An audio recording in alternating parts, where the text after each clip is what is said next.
फौजियों सभी को जय हिंद। तो चलिए शाम के 7 बज चुके हैं और समय हो चुका है हमारा आज का इंडियन आर्मी का स्पेशल टेस्ट करने का, अग्निवीर आर्मी परीक्षा पेपर 2023 बनाने का।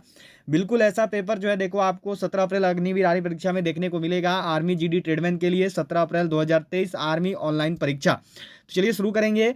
अपना सभी लोग को पैटर्न ध्यान में रखना है। जीके का 15 सवाल, जीएस का 15 सवाल, मैथ का 15 सवाल और रीजनिंग का 5 सवाल। टोटल जो है देखो 50 क्वेश्चन का आपका पेपर रहेगा।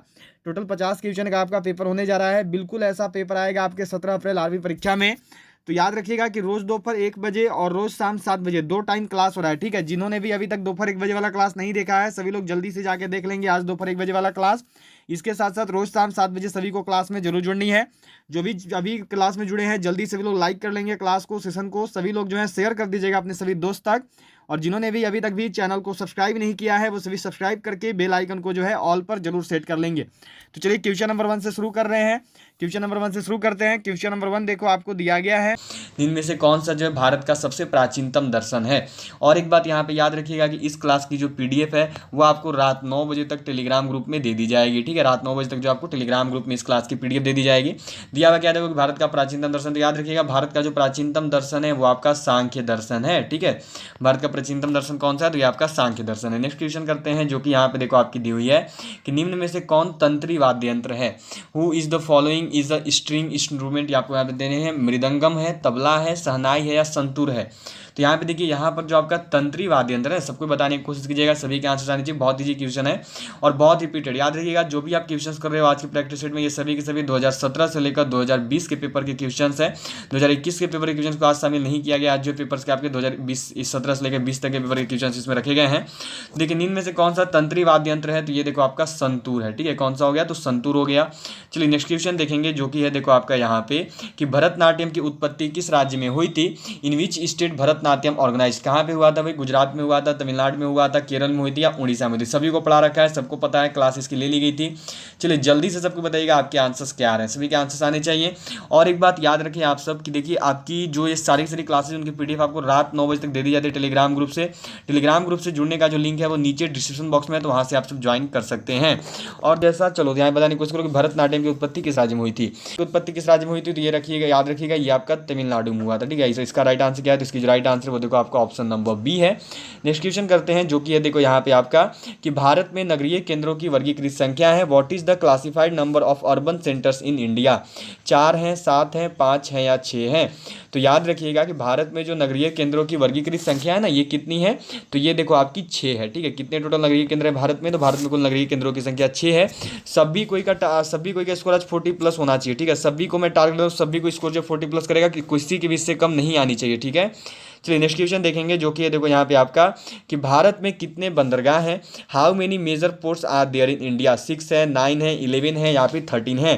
तो याद रखिएगा भारत में जो कुल मुख्य बंदरगाह है ना ये कितने हैं, तो ये देखो यहाँ पे आपके 13 हैं। ठीक है, भारत में कुल मुख्य बंदरगाह कितने हैं, तो 13 हैं। इसी के साथ साथ आपको यहाँ पे बतानी है, ठीक है, सबको बताने की कोशिश करना कि सबसे बड़ा बंदरगाह कौन सा है। ठीक है, भारत का सबसे बड़ा बंदरगाह जो है कौन सा है, ये जो है मैंने आपसे यहाँ पे पूछा है। सबको बताने की कोशिश करो कि भारत का सबसे बड़ा बंदरगाह कौन सा है, ये जो है आप सबको बतानी है। तो चलिए जल्दी से सबको आंसर करेगा कि भारत का जो सबसे बड़ा बंदरगाह कौन सा है। सभी के आंसर्स का वेट कर रहा हूँ। चलिए बताइए जरा, तो मुख्य बंदरगाह कितने हो गए, 13 हो गए। ठीक है, और यहाँ पर आपको बतानी है कि सबसे बड़ा बंदरगाह जो है कौन सा है। तो याद रखिएगा आप सब देखो यहाँ पे, चलो तो सबको बताने की कोशिश करो। तो देखो सभी के आंसर्स जो है अच्छे से नहीं आ पा रहे, इसलिए मैं क्या कर रहा हूँ कि आपका होमवर्क रहेगा। ठीक है, आपको मैं होमवर्क दे रहा हूँ, सभी को अपना अपना होमवर्क का आंसर करना है, कोई भी नहीं छोड़ेगा। ठीक है, मैंने देखा है कि आपको होमवर्क तो देता हूँ आप सब आंसर्स नहीं करते, ऐसा नहीं होना चाहिए। 13 हो गया कुल बंदरगाह, और बतानी यह है कि सबसे बड़ा बंदरगाह कौन सा है, ये आपको कमेंट बॉक्स में बताना है। ठीक है, जब क्लास एंड होगी ना तो आपको कमेंट बॉक्स दिख जाएगा, उस कमेंट बॉक्स में बताइएगा कि भारत का सबसे बड़ा बंदरगाह जो है कौन सा है। ठीक है, कमेंट बॉक्स में बताना है क्लास एंड होने के बाद। नेक्स्ट क्वेश्चन देखते हैं जो कि है देखो यहाँ पे आपका कि भारत का राष्ट्रीय फल है, the national fruit of India, सेब है, अमरूद है, संतरा है या फिर देखो आम है। ये चीज़ यहाँ पे पूछा हुआ है। तो याद है ना भारत का जो यहाँ पे राष्ट्रीय फल है वो क्या है, तो वो आपका आम है। ये तो लगभग सबको कोई जान रहा है आंसर क्या हो जाएगा, तो ऑप्शन नंबर डी। चलिए नेक्स्ट क्वेश्चन देखेंगे जो कि है देखो यहाँ पे आपका कि भारत में प्रोजेक्ट टाइगर किस वर्ष में शुरू किया गया था। In which year Project Tiger was launched in India, 1982, 1992, 1979 या फिर 1973। बताना है कि जो भारत में प्रोजेक्ट टाइगर की शुरुआत हुई थी वो किस वर्ष में की गई थी, टाइगर्स के बचाने के लिए, टाइगर रिजर्व ये सब अच्छे से करने के लिए। तो याद रखिएगा, देखिए कि भारत में जो प्रोजेक्ट टाइगर की शुरुआत है ना वो आपकी की गई थी देखो 1973, ऑप्शन नंबर डी 1973 में। ठीक है, चलिए नेक्स्ट क्वेश्चन देखेंगे जो कि है देखो यहाँ पे आपका कि भारत में वर्षा का औसत है। What is the average rainfall in India, 98 centimetre, 118 centimetre, 128 centimetre या फिर 138 सेंटीमीटर। लगभग सबको पता है इसका आंसर, सभी को पढ़ा रखा है। जल्दी से आंसर बताना क्या होगा इस क्वेश्चन का राइट आंसर। बतानी क्या है कि what is the average rainfall in India, 98 centimetre होती है, 118 सेंटीमीटर होती है, 128 सेंटीमीटर होती है या फिर 138 सेंटीमीटर होती है। सबको याद रखिएगा, देखिए कि भारत में जो वर्षा का औसत है ना ये आपका ऑप्शन नंबर भी 118 सेंटीमीटर का है। ठीक है, चलिए नेक्स्ट क्वेश्चन देखते हैं जो कि है देखो यहाँ पे आपका कि पृथ्वी के उपग्रहों की संख्या कितनी है।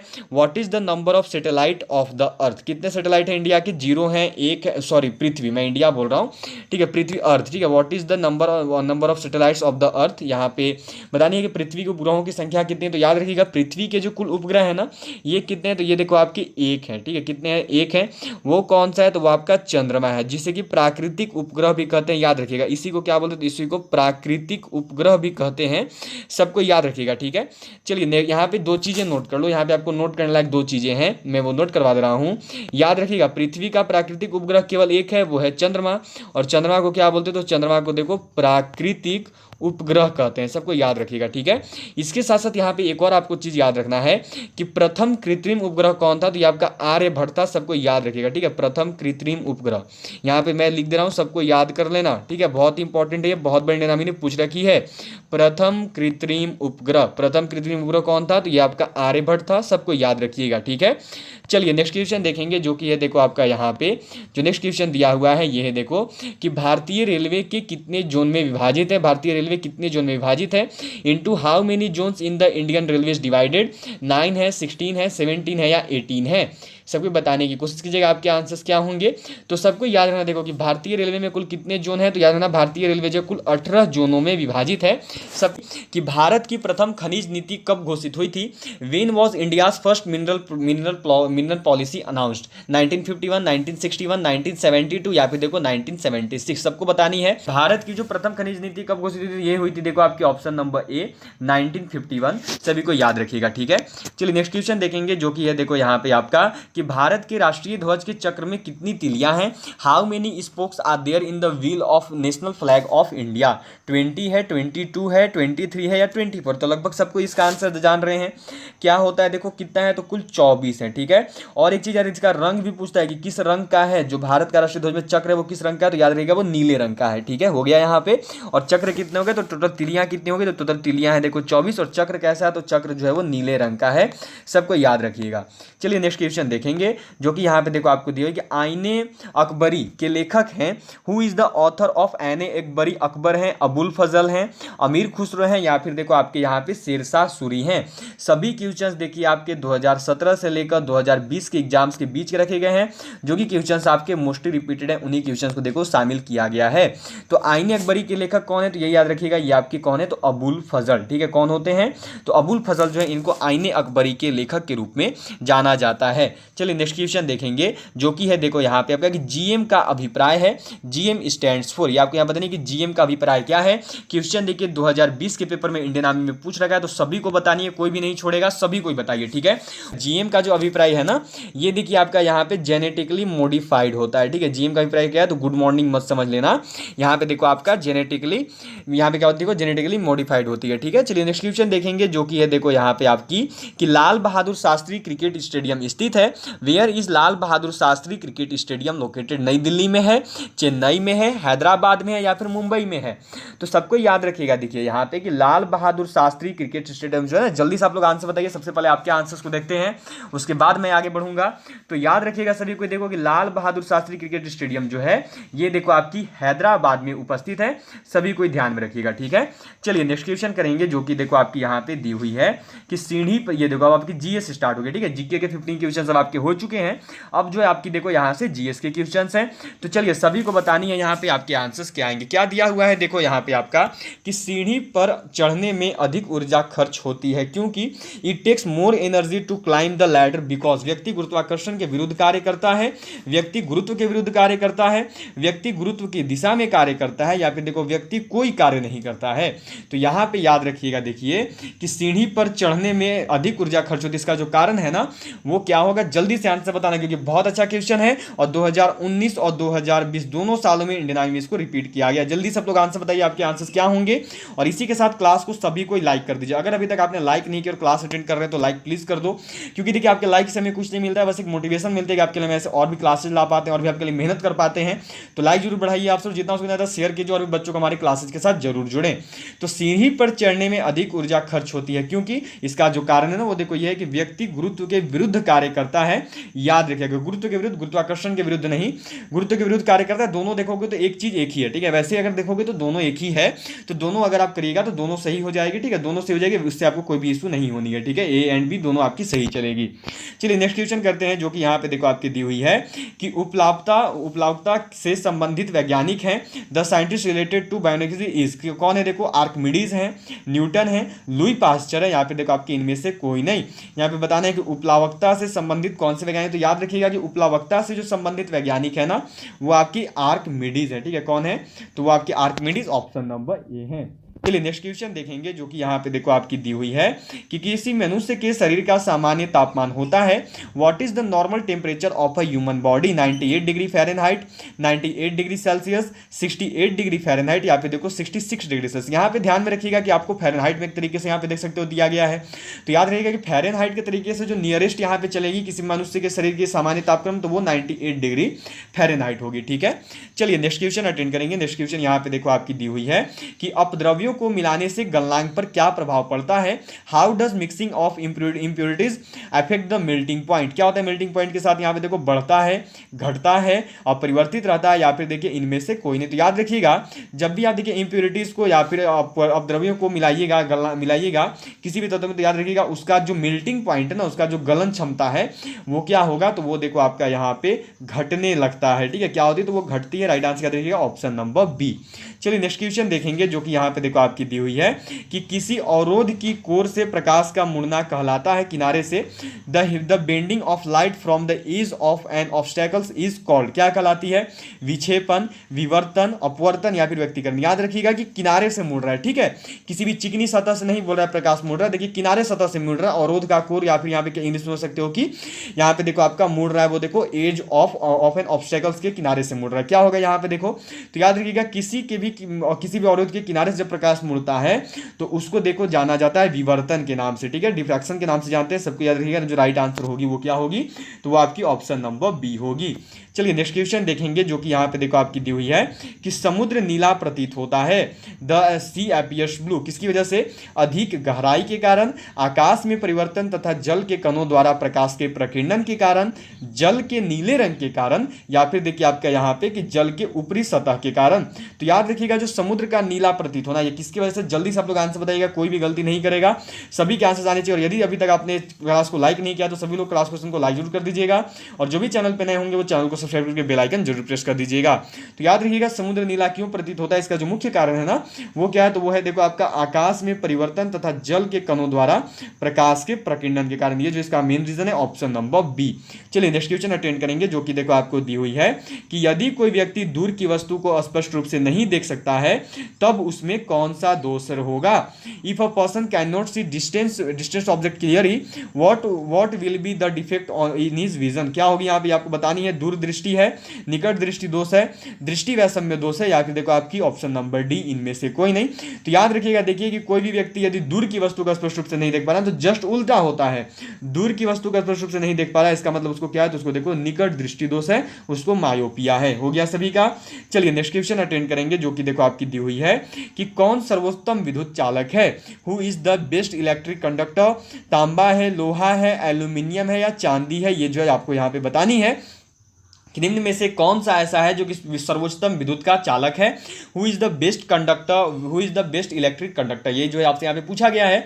तो सबको याद रखिएगा, देखिए कि निम्न में से जो आपका सर्वोत्तम विद्युत चालक है ना, वो देखो आपका कौन है, तो वो आपकी यहाँ पे चांदी है, ठीक है, याद रखिएगा।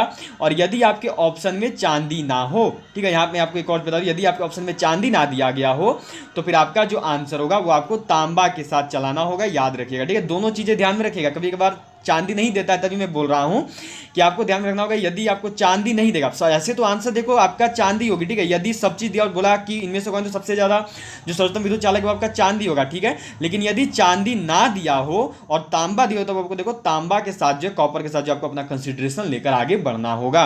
हो गया सभी का। चलिए नेक्स्ट क्वेश्चन देखेंगे जो कि आपको यहाँ पे दी हुई है कि जब दो या दो से अधिक प्रतिरोधों को एक दूसरे के साथ क्रमवार जोड़ा जाता है तो वे जुड़े होते हैं। क्या दिया है यहाँ पे देखो आपको कि व्हेन टू और more resistors are connected sequentially with each other then are connected to. कैसे कनेक्ट होते हैं? श्रेणी क्रम में, रैंक ऑर्डर में, समांतर क्रम में, पैरेलल में, या फिर देखो सीधे, या फिर देखो लाइन में, इन क्यू। कैसे होते हैं तो याद रखिएगा, देखिए कि जब दो या दो से अधिक प्रतिरोधों को एक दूसरे के साथ क्रमवार एक ही क्रम में जोड़ा जाता है ना, तो वो देखो आपका श्रेणी क्रम में होते हैं, इन रैंक ऑर्डर में होते हैं, ठीक है।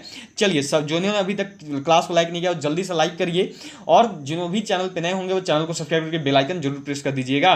चलिए नेक्स्ट क्वेश्चन देखेंगे जो कि है देखो यहाँ पे आपका कि ध्रुवों पर नमन कोण का मान कितना होता है। What is the value of, यहाँ देखो क्या दिया है कि what is the value of the edge of deep at poles, 0 degree, 45 degree, 60 degree, या फिर देखिए ऑप्शन नंबर डी 90 डिग्री। तो सभी को याद रखिएगा, देखिए कि ध्रुवों पर जो नमन कोण का मान होता है ना, ये कितना होता है, तो ये देखो आपका यहाँ पे होता है ऑप्शन नंबर डी 90 डिग्री। सभी की हो गई, बहुत अच्छे। चलिए 90 डिग्री होती है ध्रुवों पर नमन कोण का जो मान है ये कितना होता है, तो आपकी ऑप्शन नंबर डी 90 डिग्री होती है। चलिए नेक्स्ट क्वेश्चन करेंगे जो कि है देखो यहाँ पे आपका कि कंप्यूटर साक्षरता दिवस कब मनाया जाता है। When is computer literacy day celebrated, 1 दिसंबर को, 2 दिसंबर को, 19 दिसंबर को, या फिर देखो 22 दिसंबर को। तो याद रखिएगा जो कंप्यूटर साक्षरता दिवस है ना, ये कब मनाया जाता है, तो ये देखो आपको मनाया जाता है 2 दिसंबर। 2 दिसंबर को जो एवरी ईयर जो है आपकी कंप्यूटर साक्षरता दिवस को हम सब मनाते हैं। हो गया सभी का। चलिए नेक्स्ट क्वेश्चन देखेंगे जो कि यहाँ पे देखो आपको दी हुई है कि हाइड्रोजन में समस्थानिकों की संख्या कितनी है। How many isotopes are there in hydrogen. लगभग सभी को पता, और बहुत इंपॉर्टेंट क्वेश्चन है, 2 है, 3 है, 4 है या 5 है, लगभग सभी को ही जानते हैं, बहुत बार पढ़ा है और इंडियन आर्मी ने बहुत बार पूछा भी है। तो जल्दी से आंसर करना है कि हाइड्रोजन में जो समस्थानिक है उनकी टोटल संख्या कितनी है। तो सभी को याद रहेगा हाइड्रोजन में जो कुल समस्थानिकों की संख्या है ना, वो देखो आपकी ऑप्शन नंबर बी 3 है। सभी का हो गया, कितने हाइड्रोजन में कुल समस्थानिक, तो कुल 3 समस्थानिक जो है ये हाइड्रोजन में होते हैं। चलिए नेक्स्ट क्वेश्चन करेंगे जो कि देखो आपकी दी हुई है कि अनुवांशिकी उत्परिवर्तित होता है। इज देयर जेनेटिक म्यूटेशन किस में होती है, देखो यहाँ पे डीएनए में होती है, आरएनए में होती है, क्रोमोसोम में होती है, यहाँ पे देखो राइबोसोम में। जो जेनेटिक म्यूटेशन होती है, जो अनुवांशिकी उत्परिवर्तन होता है वो किस में होता है, तो याद रखिएगा जो अनुवांशिकी उत्परिवर्तन जो जेनेटिक म्यूटेशन होता है वो देखो आपका किस में, तो क्रोमोसोम में होता है, क्रोमोसोम्स में। सबको याद रखिएगा राइट आंसर क्या होगी, तो जो राइट आंसर इस क्वेश्चन का वो देखो आपका ऑप्शन नंबर सी होगा। सभी का हो गया। चलिए नेक्स्ट क्वेश्चन की ओर बढ़ते हैं जो कि यहाँ पे देखो आपको दी हुई है कि शार्क मछली में कितनी हड्डियां होती हैं। How many bones does a shark fish have, कितनी। याद रखिएगा जो सबसे बड़ा जीव है पृथ्वी पर जो यहाँ पे वो कौन होती है, तो वेल मछली होती है, ठीक है, याद नहीं, वेल होती है, ठीक है, सबसे बड़ा जीव जो बोलते हैं इसको वेल का, याद रखना, सबसे बड़ा स्तनधारी के रूप में भी जानते हैं। अब यहाँ पे पूछा कि आपसे देखो, आपसे पूछा शार्क मछली, ठीक है, कि शार्क मछली में कितनी हड्डियां होती है, तो याद रखिएगा जो शार्क मछली होती है ना, इसमें एक भी हड्डी नहीं होती है। राइट आंसर क्या है, तो बी 0, ठीक है, शार्क मछली में 0 हड्डियां होती हैं। सभी को याद रखिएगा। चलिए नेक्स्ट क्वेश्चन जो कि है देखो यहाँ पे आपका कि मानव रुधिर का पीएच है। What is the pH of human blood, 7.2, 7.8, 6.6 या फिर 7.4। 17 अप्रैल आर्मी परीक्षा के लिए हमारी बिल्कुल नई ई बुक लॉन्च हो चुकी है। एक ई बुक है देखो जो कि general duty, main military police और ट्रेड्समैन के लिए है। इसमें आपकी 25 मॉडल टेस्ट पेपर दी हुई है और 10 जो है देखो ओरिजिनल क्वेश्चन पेपर इसमें आपको मिलेंगे। इसकी जो प्राइस है यह देखो 90 रुपये है, और स्पेशल ऑफर केवल आपके लिए 25 मार्च तक है, 199 नहीं, मात्र 90 रुपये में देखो 25 मॉडल सेट पेपर हैं और 10 अग्निवीर के ओरिजिनल पेपर हैं, 13 नवंबर वाले और 15 जनवरी वाले।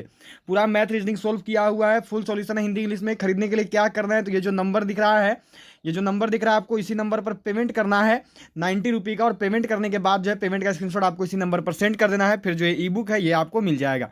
इसी के साथ साथ देखो एक और ई बुक है जो कि आपकी Agniveer army, GD, women military police, statesman, tech, nursing assistant clerk सभी के लिए है।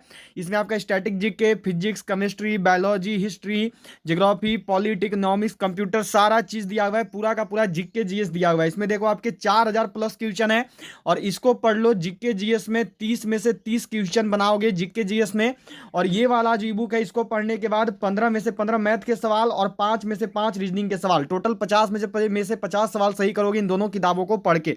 हिंदी इंग्लिश दोनों में आती है, इसको पढ़ लो बस, और कुछ पढ़ने की जरूरत नहीं है। 2023 में सारा जीके जीएस यहीं से होगा। ये जीके जीएस वाला है देखो आपका 99 रुपये का, 199 का नहीं, ये भी ऑफर चल रहा है, केवल 25 मार्च तक आप खरीदते हैं। तो खरीदने के लिए यही करना है कि इस नंबर पर आपको पेमेंट करना है। पेमेंट करने के बाद पेमेंट का स्क्रीनशॉट जो है आपको देखो इसी नंबर पर व्हाट्सएप पर जो है सेंड कर देना है, और फिर उसके बाद आपको व्हाट्सएप पर ये ई बुक पीडीएफ फॉर्मेट में सेंड कर दिया जाएगा। ठीक है, देख सकते हो ये वाला जो जीके जीएस वाला ई बुक है, इसमें आपका टोटल ये देखो टॉपिक वाइज क्लास, प्राचीन भारत, मध्यकालीन भारत, आधुनिक भारत, विश्व इतिहास, विश्व का भूगोल, भारत का भूगोल, राजनीति शास्त्र, भारतीय अर्थशास्त्र, फिजिक्स, केमिस्ट्री, बायोलॉजी, कंप्यूटर, खेलकूद, भारतीय जनजाति, सारी चीजें दी हुई है। पूरा का पूरा कवर आपका किया हुआ है, सारी चीजें हैं। तो एक किताब है देखो 90 रुपए का, एक किताब है देखो 99 रुपए का, दोनों को अलग अलग जोड़ोगे तो होगा 189 रुपीज होगा आपका। लेकिन अगर साथ में आप सब पेमेंट करते हो तो आपको पेमेंट करना है केवल 160 रुपए का, और आपको ये दोनों किताब मिल जाएगा। अलग अलग देखो हो जाएगा 189, 189, 29 रुपया, करीब करीब 30 रुपया देखो आपका ऐसे बच जाएगा ऑफर में। 25 मार्च तक आपको ये मिलने वाला है। अगर आप 160 का पेमेंट करेंगे तो आपको ये दोनों मिल जाएगा। खरीदने के लिए क्या करना है, तो इसी नंबर पर देखो पेमेंट कर लेना है। पेमेंट करने के बाद जो है पेमेंट का स्क्रीनशॉट जो है आपको इसी नंबर पे सेंड करना है। तो मैं यही बोलूंगा दोनों किताब बाई कर लो 160 रुपए में। 50 में से 50 सवाल जो हो सही करोगे इंडियन आर्मी का पेपर में। तो ऑल ऑफ यू सभी को इस चीज को याद रखिएगा कि मानव रुधिर का जो पीएच मान होता है, ह्यूमन ब्लड का जो पीएच वैल्यू होता है, वो देखो आपका कितना होता है। तो ये देखो आपकी होती है ऑप्शन नंबर डी 7.4। सभी को याद होगी ना, बिल्कुल से। जिनकी भी ऑप्शन नंबर डी ये बता रहे हो बिल्कुल सही हो। मानव रुधिर का जो पीएच मान होता है ये कितना होता है, ये आपका ऑप्शन नंबर डी 7.4 होता है। हो गया सभी का। चलिए नेक्स्ट क्वेश्चन की ओर बढ़ते हैं। यहां से देखो आपके मैथ्स के क्वेश्चन स्टार्ट हो रहे हैं, सभी को याद रखिएगा। ठीक है, 15 क्वेश्चन जीके हो गए, 15 क्वेश्चन जीएसटी हो गए। यदि अभी तक भी आपने चैनल को सब्सक्राइब नहीं किया है और क्लास अटेंड कर रहे हैं तो बहुत गलत है। जल्दी से सब कोई चैनल को सब्सक्राइब मारिए, और उसी के साथ साथ यदि अभी तक आपने लाइक नहीं किया, यदि अभी तक आपने लाइक बटन प्रेस नहीं किया है तो जल्दी से सभी लोग क्लास को, सेशन को लाइक कर दीजिएगा। ठीक है, आप सबसे हम्बल रिक्वेस्ट होगी मेरी। क्या दिया हुआ है देखो यहाँ पे आपका कि एक रस्सी की लंबाई जो है 8 फीट है। ठीक है, 8 फीट और 9 इंच। चलिए भाई ठीक है, ये 3 बराबर भागों में विभाजित है। इंच में प्रत्येक भाग की लंबाई कितनी, ठीक है, इंच में बतानी है, याद रखिएगा। बताना किस में, इंच में बताना है। तो लंबाई कितनी भी रस्सी की, तो रस्सी की जो लंबाई है वो देखो आपकी यहाँ पे क्या है, तो 8 फीट है। ठीक है, और आगे क्या है, तो यहाँ पे देखो आपकी 9 इंच है। ठीक है, चलिए यहाँ तक तो क्लियर हो गया। अब देखो आपको व्यक्त करना है इंच में, और ये यहाँ पे फीट में। तो पहले तो फीट को बदलते हैं। तो याद रखिएगा ये जो कितने होते हैं, एक फीट में जो आपकी 12 इंच होती है, तो 8 × 12 हो गई। ठीक है, और ये 9 इंच साथ में आपका इंच में है, तो 9 प्लस में आपका रहेगा। ठीक है, नेक्स्ट क्या हो गया, नेक्स्ट होगा आपकी 96 प्लस में 9 हो गई। आया टोटल कितना, तो टोटल आ गया देखो आपका 105 इंच। यहाँ तक क्लियर है ना, कितना आ गया देखो 105 इंच आ गया। अब देखो यदि आपकी 105 इंच आ चुकी है तो आपको क्या बोला, चलो टोटल रस्सी की लंबाई इंच में कितनी होगी, तो टोटल रस्सी की लंबाई इंच में देखो 105 इंच। यहाँ तक सबका क्लियर है।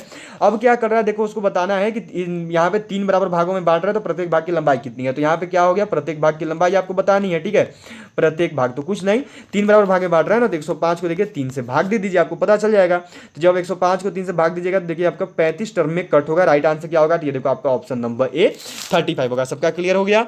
चलिए बहुत सही। नेक्स्ट क्वेश्चन देखते हैं, जो कि यहाँ पे देखो आपका दिया हुआ है कि दो संख्या का अनुपात 5:6 है। यदि उनका गुणनफल 1470 है तो दोनों संख्या का योग क्या है। The ratio of two numbers is 5:6 if their product is 1470। So what is the sum of both the numbers, ये आपको यहाँ बतानी है। चलिए सभी के आंसर आने चाहिए, कोई भी मिस्टेक जो है यहाँ पे नहीं करेगा, सभी के आंसर मेरे को चाहिए। दिया है यहाँ पे देखो आपका कि दो संख्या का अनुपात 5:6 है, तो माना संख्या कितना कितना हो गया, तो संख्या तो भाई आप सब जानते हैं कैसे होता है, 5:6 हो गया। ठीक है, अब क्या दिया है यहाँ पे देखो आपका कि यदि उनका गुणनफल 1470 है, मतलब कि 5x × 6x इक्वल टू कितना हो गया, तो हो गया देखो आपका 1470। क्लियर है ना। अब क्या हो गया देखो यहाँ पे आपका, तो यहाँ पे हो गया देखो आपका 30x² इक्वल टू में क्या हो गया, तो इक्वल टू में हो गया देखो आपकी 1470, एक्स स्क्वायर इक्वल टू करोगे तो कितना आएगा, तो आएगा देखो 1470 बटा में हो गया 30। यहाँ तक डाउट क्लियर। अब जब इसको कट करिएगा तो देखिए आपका 49 बार में कट होगा, ठीक है। एक्स स्क्वायर इक्वल टू कितना आ गया, 49 आ गया। चलिए इसको हटाते हैं। एक्स स्क्वायर इक्वल टू यहाँ पे देखिए आ गया आपका 49, तो एक्स इक्वल टू कितना आएगा, तो देखो अंडर रूट में हो गया 49, एक्स इक्वल टू निकालोगे तो आएगा 7, क्योंकि 49 जो 7 की स्क्वायर होती है। यहाँ तक सबका क्लियर, एक्स का वैल्यू आपने निकाल लिया, ठीक है। अब देखो जब आपकी एक्स की वैल्यू यहाँ पे आ गई तो अब तो बिल्कुल ईजी है ना, जल्दी से आंसर सबको बनाइएगा। चलिए एक्स का वैल्यू 7 आ गया। अब देखो क्या है यहाँ पे, देखो आपका तो संख्या कौन कौन सा था, तो 5x था, ठीक है, एंड आपका 6x था। इनका क्या बोला आपको का योग क्या होगा, तो 5x प्लस में 6x, ठीक है। x की वैल्यू कितनी आई, तो x की वैल्यू 7 आई थी ना, तो 5 इंटू 7 प्लस में हो गया देखो आपका 6 इंटू 7।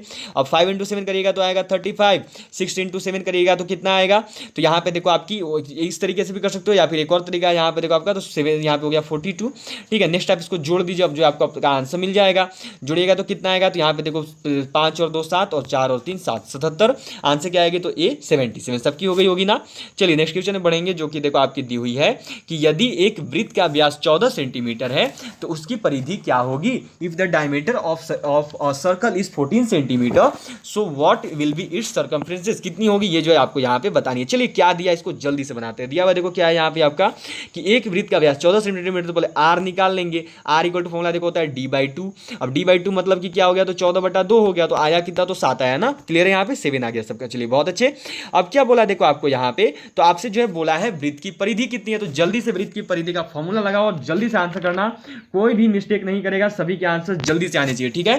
तो चलिए वृत्त की परिधि का फॉर्मूला क्या होता है, देखो तो 2πr होता है। 2 इंटू 22/7 इंटू में आर की वैल्यू 7, 7 से 7 गया, तो 2 इंटू 22 तो कितनी हो गई भाई, 44। बहुत अच्छा, जिनका भी 44 आया बिल्कुल से लगभग सभी के आ रहे हैं। बहुत अच्छा, आप सब मैथ में स्कोर कर रहे हो। इसी प्रकार से सभी को मैथ में बनाए रखना है, ठीक है। बेस्ट स्कोरिंग सब्जेक्ट होती है मैथ, तो सभी को ऐसा ही स्कोर करना है। चलिए नेक्स्ट क्वेश्चन है आपका, देखो यहाँ पे कि a/b इक्वल टू 2/5 और b/c इक्वल टू 3/7, तो a/b/c का मान क्या है, क्या दे रखा है, देखो यहाँ पे a/b/c, पहले ये लिख लेते हैं। तो a/b कितना देखो बोले 2/5, मतलब कि 2 और 5 हो गया ना।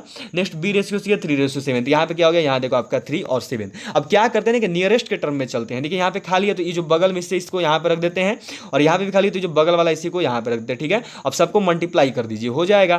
तो 3 दूनी कितना हो गया, देखो 6 हो गया, 5 3 कितना हो गया, देखो 15 हो गया, और 7 5 कितना हो गया, तो देखो ये 35 हो गया, मतलब 6/15/35। राइट आंसर क्या होगी, तो ऑप्शन नंबर ए। चलिए नेक्स्ट क्वेश्चन करेंगे, जो कि देखो यहाँ पे आपकी दी हुई है। नेक्स्ट क्वेश्चन अब करते हैं, जो कि देखो आपकी दी हुई है कि 800 रुपए की एक धनराशि साधारण ब्याज पर 2 वर्ष में 1000 रुपए हो जाती है, तो साधारण ब्याज की दर ज्ञात करें। ये जो है आपको यहाँ पे बतानी है। चलिए क्या दिया हुआ है यहाँ पे, देखो आपका कि 800 रुपए की एक धनराशि जो कि साधारण ब्याज पर 2 वर्ष में 1000 रुपए हो गई है। तो पहले तो ब्याज पता कीजिए कि ब्याज कितना है। तो ब्याज निकालने के लिए क्या करोगे, जो टोटल राशि उसने पेड की है, उसने जितनी राशि उसने ली थी उसको घटा दीजिए, ठीक है। तो मानिए 1000 रुपया वो दिया है 2 वर्ष बाद, और लिया कितना था, तो उसने लिया था देखो 800 रुपये, मतलब उसने ब्याज के रूप में कितने थे, तो ब्याज के रूप में उसने दिए हैं 200 रुपये। समझ में आ गया ना। अब क्या बोला है, देखो आपको दर निकालने के लिए आर निकालने के, तो आर इक्वल टू देखो आपका फॉर्मूला होता है 100 इंटू SI, बाई में होता है देखो आपका P into T, that's the formula.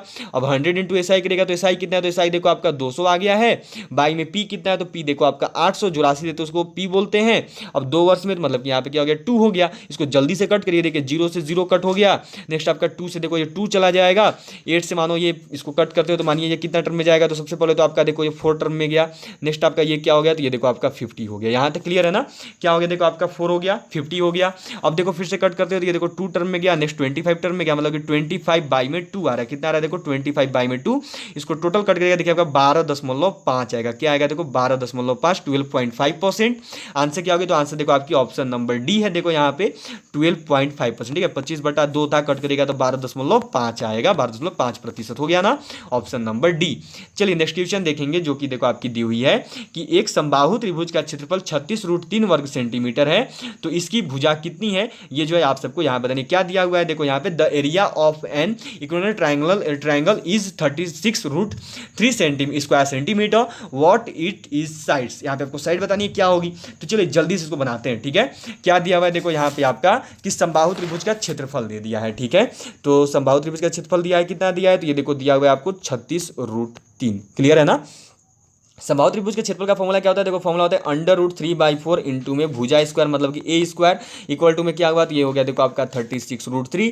अब ए स्क्वायर इक्वल टू जब उसको उधर भेजेगा ना तो क्या आएगा, देखो 36√3 इंटू में ये 4 ऊपर जाएगा और √3 नीचे आएगा, क्योंकि बराबर को उधर भेजते हैं तो जस्ट उल्टा जाता है। अब देखिए √3 से √3 जो है कट जाएगा, ठीक है। तो आपका क्या हो गया यहाँ पे देखो ए स्क्वायर इक्वल टू हो गया देखो 36 इंटू में 4, यहाँ तक तो सबको आगे हो गया। अब मैं इसको जरा इरेज कर रहा हूँ, ठीक है।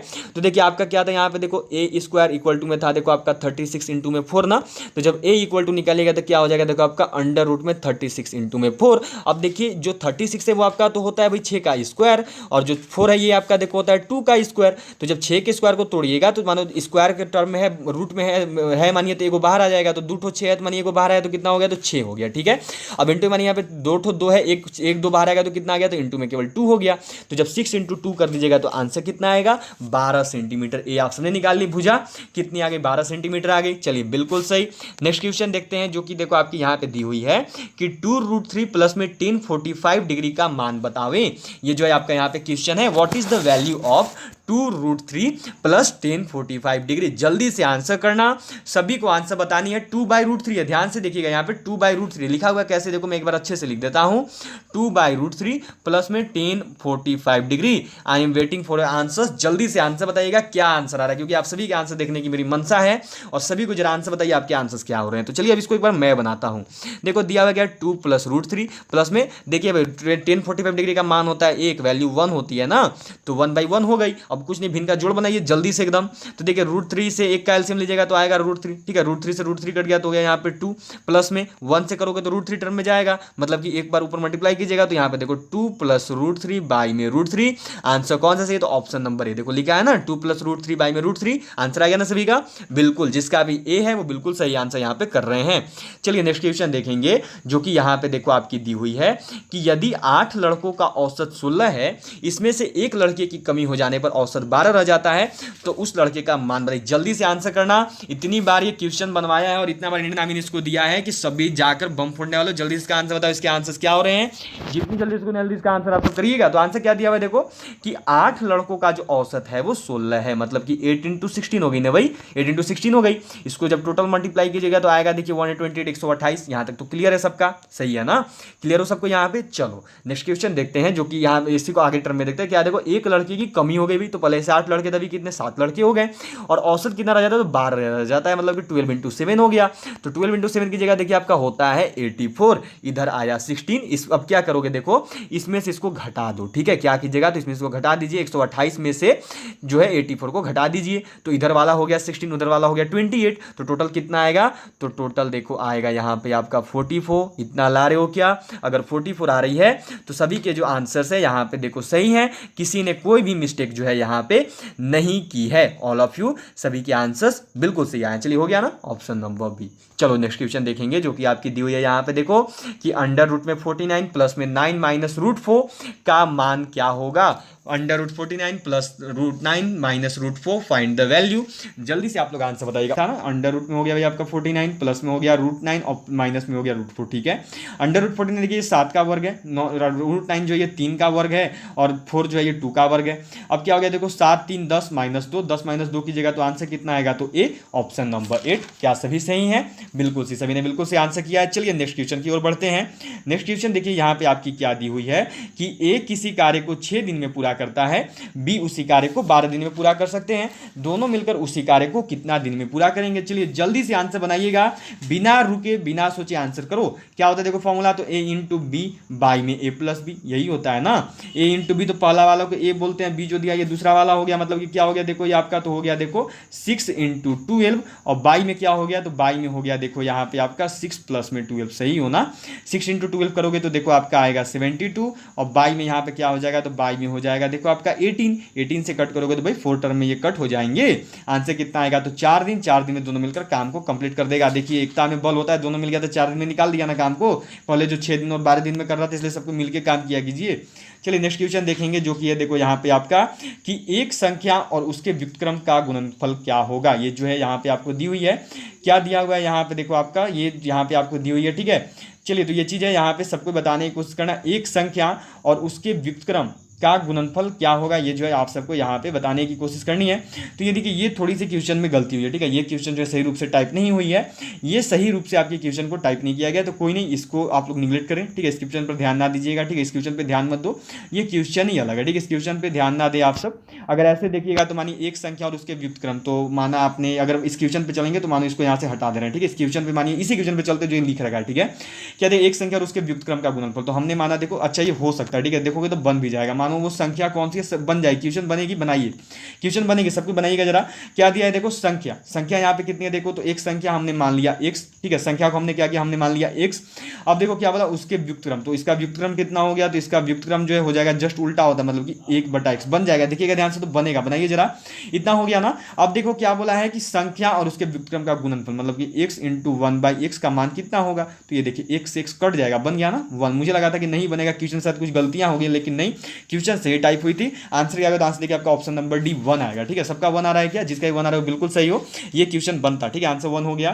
चलिए नेक्स्ट क्वेश्चन देखेंगे जो कि आपको दी हुई है, देखो कि एक त्रिभुज में कोण a = 80 डिग्री, b = 90 डिग्री, तो c का मान क्या होगा, in a triangle angle a = 80 degree, b = 90 degree, then what will be the value of angle c, ये आपको यहाँ बताएंगे। तो देखिए ये जो होता है ना, ये एक मानिए एक ट्रायंगल है, ठीक है, ये तीनों जो कोनों होते हैं इनको मिलाकर टोटल 180 डिग्री का वैल्यू होता है, ठीक है, तीनों कोनों का जो 180 डिग्री होता है, तो वही करेंगे। मानो यहाँ पे कोण a प्लस में कोण बी और प्लस में कोण सी इक्वल टू कितना हो गया, तो हो गया भैया आपका देखो 180 डिग्री।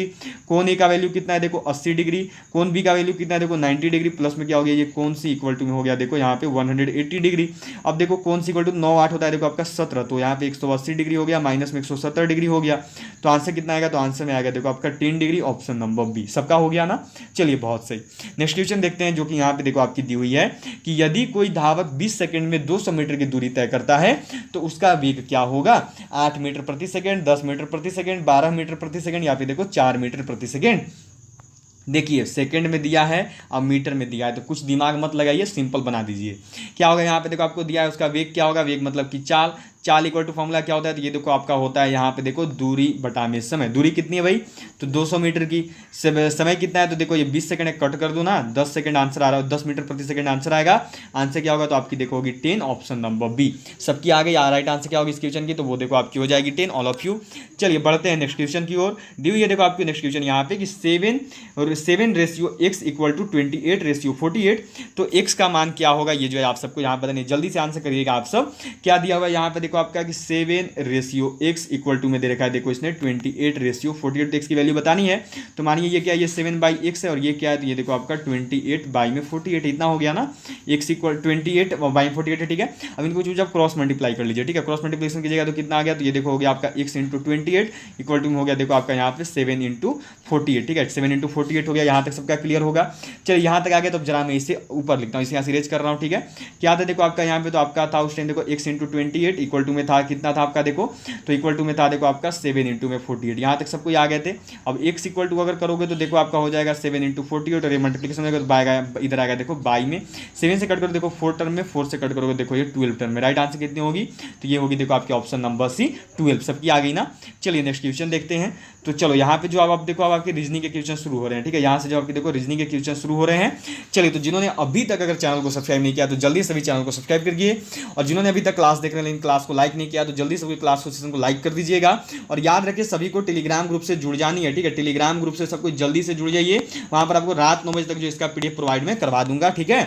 चलिए बताइए इसका आंसर क्या होगा। क्या दिया है देखो ACFH, आगे यहाँ पे वॉट है, आगे दिया हुआ है एम। चलिए जो चीज़ दे रखा है उसको लिखते हैं पहले, A C, नेक्स्ट है आपका देखो F, नेक्स्ट है आपका H और नेक्स्ट में आपकी M, ठीक है। तो A से C आने में देखो इसने B को छोड़ा, ठीक है, C से E F आया, ठीक है, F है तो C के बाद D होता है, फिर E मतलब कि 2 को छोड़ा। F से H आने में क्या किया यहाँ पे देखो, तो H के बाद क्या होता है आपका देखो, F के बाद क्या होता है, तो F के बाद होता है देखो आपका G, फिर से 1 को छोड़ा, मतलब 1 छोड़ रहा है फिर 2 छोड़ रहा है, पहले 1 छोड़ रहा है फिर 2 छोड़ रहा है फिर वापस 1 छोड़ा है, तो अगले वाले में क्या करोगे, अगले वाले में वापस 2 छोड़वा दो इसको। तो जब 2 को यहाँ पे छोड़ोगे तो कौन सा डिजिट होगा, देखो H के बाद होता है आपका यहाँ पे I को छोड़िए, J को छोड़िए, लिखिएगा क्या आप लोग देखिए K लिखिएगा ना, तो के आपका इस प्रकार सही आंसर है। देखो के के बाद जब एक डिजिट छोड़ोगे तो आपका एल को छोड़ोगे तो आ जाएगा एम, आ गया ना, तो सही है पैटर्न आपका। राइट आंसर क्या होगा, तो ऑप्शन नंबर बी के हो गया सभी का। चलिए नेक्स्ट क्वेश्चन की ओर बढ़ते हैं। दियो ये देखो आपको नेक्स्ट क्वेश्चन यहाँ पे कि विषम की पहचान करें, आइडेंटिफाइड द ऑड्स। कौन सी है? ए राहुल, बी पटना, सी सुंदर, या फिर देखो डी अमित।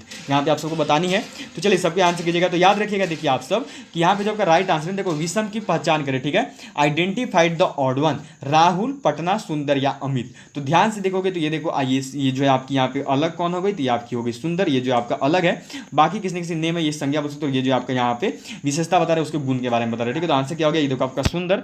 चलिए नेक्स्ट क्वेश्चन में बढ़ते हैं जो कि यहाँ पे देखो आपकी दी हुई है। ये देखो थोड़ा सा मैथ यहाँ पे आ गया, एक क्वेश्चन देखिए मैथ का यहाँ पे आ गया है, कोई नहीं मिस अरेंज हमसे हो गया था, ठीक है। तो सबको बताइएगा इसके आंसर्स क्या होंगे, ठीक है। थोड़ा सा मैथ है, कोई नहीं लगा लीजिए, मैथ का भी एक क्वेश्चन था, 14 क्वेश्चन ही शायद उधर आपके मैथ के हुए थे, मिस अरेंज हो जाता है ये। तो चलिए बताइएगा जरा आप सब क्या हो रही है। देखो क्या दिया हुआ है यहाँ पे आपका, दिया हुआ क्या है देखो, तो 28, ये 1 मिनट याद रखिए, 28 सेंटीमीटर व्यास है, ठीक है। 22 ने 28 सेंटीमीटर व्यास है, सबको याद रखिएगा, ठीक है। 28 सेंटीमीटर व्यास और 12 सेंटीमीटर ऊंचाई वाले बेलन का वक्र पृष्ठीय क्षेत्रफल जो आपको यहाँ पे चक्र या वक्र भी बोल सकते हो, पृष्ठीय क्षेत्रफल जो आपको यहाँ बताएंगे। देखो 28 सेंटीमीटर, व्यास कितना है तो डी, ये याद रखिए 22 ने 28 लिखा जाना चाहिए था, मिसटाइप हुआ था। तो 28 बाई में 28 हो गया मानो, तो आर निकालोगे तो आर इक्वल टू क्या होता है देखो आपका, तो डी बाई 2 मतलब कि 28 बाई में 2, तो आर कितना आ गया, तो आर देखो आ गई आपकी 14, ठीक है। आर कितनी हो गई, तो आर आपकी 14 हो गई। अब देखो यहाँ पे निकाल लेते हैं इसको, चलिए। तो क्या होता है बेलन का वक्र पृष्ठ क्या होता है, तो ये देखो आपका होता है 2 पाई आर एच, क्या हो गया देखो 2 पाई की वैल्यू कितनी हो गई, तो ये देखो आपकी हो गई यहाँ पे देखो 22/7 इंटू में आर कितना हो गया, तो आर हो गया देखो 14, और एच कितना है, तो एच देखो आपका यहाँ पे 12। यहाँ तक सबका क्लियर है ना। 7 से देखो ये 2 टर्म में कट हो गया, तो क्या आ रहा है देखो यहाँ पे आपका, तो 2 इंटू 22 की जगह तो हो गया देखो आपका 44, और नेक्स्ट में आपका क्या है, तो इंटू में 12 इंटू 2 की जगह तो आएगा देखो आपका 14, मतलब कि 44 इंटू 14 जो आपको यहाँ पे करना है। तो जब आप 44 इंटू में क्या करोगे, तो यहाँ 12 इंटू 2 मतलब 24, ठीक है। तो जब 44 इंटू में 24 करोगे तो आपके आंसर कितने आ रहे हैं देखो। तो जब आप देखिए 44 इंटू में 24 करोगे तो आपके आंसर कितना आएगा, तो जो राइट आंसर होगा वो होगा देखो आपका 1056 वर्ग सेंटीमीटर। राइट आंसर क्या होगा, तो ये हो गया देखो आपका ऑप्शन नंबर बी, 156 वर्ग सेंटीमीटर, ठीक है। अगर 17 अप्रैल आर्मी परीक्षा में 50 में से 50 सवाल सही करना चाहते हो तो हमारी बिल्कुल नई ई बुक, 2 ई बुक आ चुकी है। एक है GD main military police statesman के लिए, इसमें आपके 25 मॉडल टेस्ट पेपर दिए हुए हैं, 10 अग्निवीर ओरिजिनल पेपर दिए हुए हैं, मैथ रीजनिंग पूरा का पूरा सोल्व किया हुआ है, हिंदी इंग्लिश दोनों में। ये 25 मॉडल टेस्ट पेपर और 10 अग्निवीर ओरिजिनल पेपर वाला आपको देखो मिल रहा है मात्र 90 रुपए में। खरीदने के लिए क्या करना है, तो ये जो नंबर दिख रहा है आपको, इसी नंबर पर पेमेंट करना है, फोन पे, पेटीएम, गूगल पे से। पेमेंट करने के बाद पेमेंट का स्क्रीनशॉट इसी नंबर पे व्हाट्सएप पे भेज देना, फिर ये आपको सेंड कर दिया जाएगा पीडीएफ फॉर्मेट में। अगला जो ई बुक है हमारा ये है देखो आपका यहाँ पे Agniveer army GD main military police statesman एक नर्सिंग असिस्टेंट क्लर्क का static GK, physics, chemistry, biology, history, geography, political, economics, computer. 4000 question है, पूरा का पूरा जीके जीएस का निचोड़ है। इसको पढ़ लो, 30 में से 30 जीके जीएस का सवाल सही करके आओगे, कोई दिक्कत नहीं होगा। देखो हिंदी इंग्लिश दोनों में आता है, इसको पढ़ लो बस। जीके जीएस 2023 में और कहीं से नहीं आएगा, सारा का सारा जीके जीएस यहीं से होने वाला है। ये है देखो मात्र 99 रुपए का, ये भी आपको मिल रहा है केवल 25 मार्च तक। खरीदने के लिए यही करना है कि ये जो नंबर दिख रहा है इसी नंबर पर आपको पेमेंट करना है, फोन पे, पेटीएम, गूगल पे से। पेमेंट करने के बाद ये आपको पीडीएफ फॉर्मेट में सेंड कर दिया जाएगा। तो एक है देखो 90 रुपए का, एक है देखो आपका 99 रुपए का, दोनों अलग अलग लोगे। दोनों अगर अलग अलग लेते हो तो आपको हो जाएगा 189 रुपीज, जो कि आपको अगर साथ में लोगे तो इसके जगह 189 की जगह पेमेंट करना है केवल 160 रुपए का। तो अलग अलग होता है देखो 189, 189, साथ में करने पर हो जाएगा 160 का केवल। टोटल आपके करीब करीब 30 रुपए कम हो जा रहे हैं। तो 160 रुपए में आपको ये दोनों किताब मिल रहा है। खरीदने के लिए क्या करना है, तो 160 का पेमेंट कर लेना इसी नंबर पे, और पेमेंट करने के बाद फोन पे, पेटीएम से पेमेंट करने के बाद पेमेंट का स्क्रीनशॉट इसी नंबर पर सेंड कर देना, फिर ये ई बुक आपको सेंड कर दिया जाएगा। इन दोनों किताबों को पढ़ लो, 30 में से 30 जीके जीएस इसमें से हो जाएगा, 15 मैथ और 5 रीजनिंग इसमें से हो जाएगा। टोटल 50 में से 50 सवाल सही करोगे मात्र 160 रुपए का 2 किताब खरीद के। तो सभी लोग जरूर बाई कर लेना। खरीदने के लिए इसी नंबर पर आपको जो है पेमेंट करना है।